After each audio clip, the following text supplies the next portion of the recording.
It's a great question. I mean, I always tell audiences that the hardest thing to understand about cryptocurrencies is the nomenclature. We should never have named them cryptocurrency because people's belief is, because of the word currency, that somehow these are supposed to be things that you can spend on your morning coffee.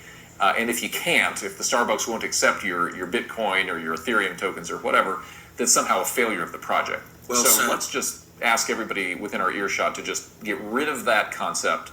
Clear your mind of the idea that these are currencies. That's not what they're about at all. What they're more like, what they're sort of analogous to, are internet stocks, as I say. And so if you go back to the 90s and you think about the idea that there were a bunch of companies competing to be the web browser of choice. There was Mosaic and Netscape and AltaVista and Yahoo, and later there was Google. And if I could, to that analogy, there are all these different companies that exist out here, right? And you're placing bets on the ones that you think will win and have the opportunity to have the best growth in that period. Let's keep listening because he's explaining that the internet.com era is upon us in the crypto era, which is right now. And you could buy stock in any of those companies, right? Eventually only one or two of them survived, and really only one survived at scale. But in the early days, they were all trying to do the same thing. And if you bought stock in any one of those companies, you were betting that that company was going to be the dominant owner of what we now call the internet, right? The at least the World Wide Web, the publicly accessible internet.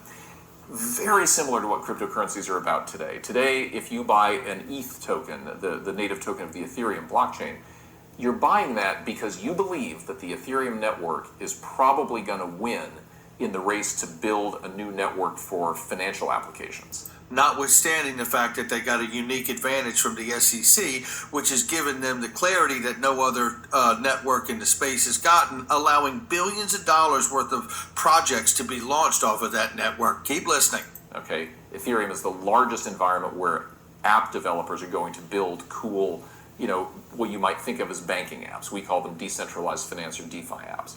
If you buy the Solana token, you're betting that Solana is going to beat Ethereum as the app developer's dream because it's way faster and it is cheaper to access for developers than Ethereum is. And, I don't know which one of those is going to win, or maybe one of a different type will win.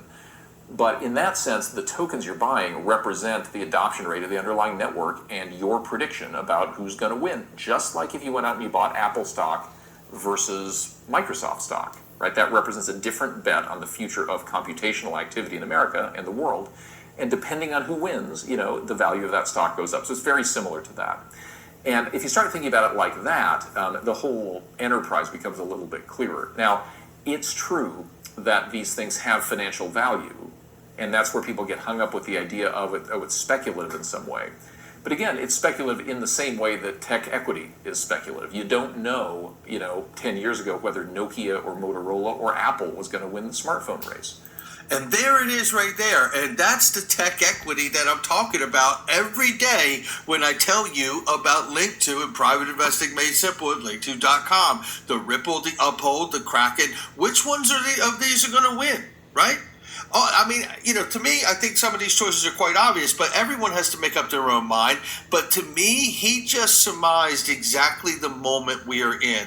You can see these cryptocurrencies more as internet stocks, and I believe the ones that will truly win are the ones that are effective payment networks, giving that / internet stock actual use case, solving a real problem.